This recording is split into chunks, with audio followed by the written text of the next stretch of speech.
इंतजार का फल मीठा होता है। चलिए, आज हम इस कहानी से जानते हैं कि इसका मतलब क्या होता है। इस कहानी में बताया गया है कि तारों को कैसे ईर्ष्या का भाव उत्पन्न होता है और श्री नारद मुनि उनको कैसे इस मुहावरे का अर्थ समझाते हैं। यह अत्यधिक सुंदर और प्रेरणादायक कहानी है। आप इसे पूरा जरूर पढ़ें। जब सूरज अस्त हो रहा होता है, तब हल्की हल्की संध्या से उत्पन्न होती है और चारों तरफ शांत वातावरण जैसा एक अंधेरा सा छा जाता है।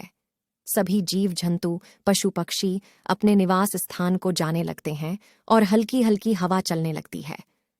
हम जब आसमान की ओर देखते हैं तो सूर्य अस्त होता रहता है, तभी आसमान में तारे टिमटिमाने लगते हैं।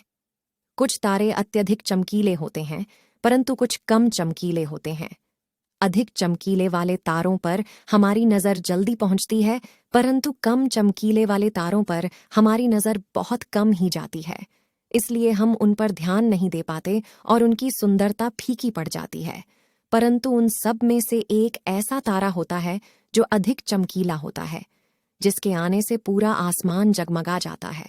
वह इतना सुंदर और चमकीला होता है कि उसके जगमगाते ही लोगों के चेहरे पर खुशी आ जाती है। उसे हम स्वाति नक्षत्र के नाम से जानते हैं।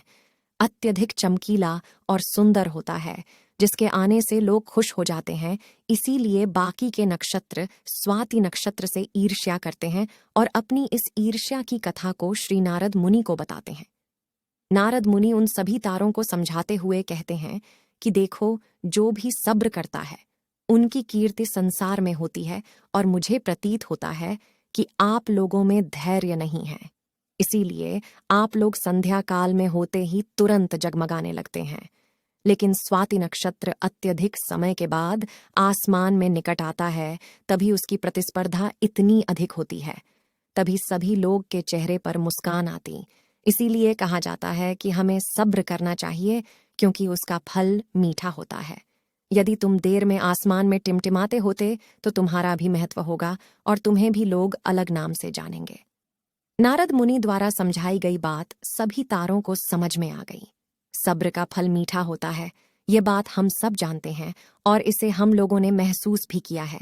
मैं हमेशा अपने कार्य को पूरा करने के बाद उसके परिणाम के इंतजार में उतावला हो जाता हूँ, या फिर अपने आने वाले कार्य को पूरा करने के लिए उतावला हो जाता हूँ, जिससे मेरा आने वाला कार्य बिगड़ जाता है। परंतु मुझे ऐसा नहीं करना चाहिए। मुझे सब्र करना चाहिए उस परिणाम का या उस आने वाले कार्य का, जिससे मैं उस कार्य को अच्छे से समाप्त करूं और उसका परिणाम भी अच्छा हो। बड़े बड़े महात्मा और महापुरुषों के द्वारा भी बताया गया है कि हमें भी किसी कार्य में सफलता पानी है तो उसे चिंता मुक्त होकर करना चाहिए और सब्र रखना चाहिए। परिणाम की सफलता अवश्य मिलेगी।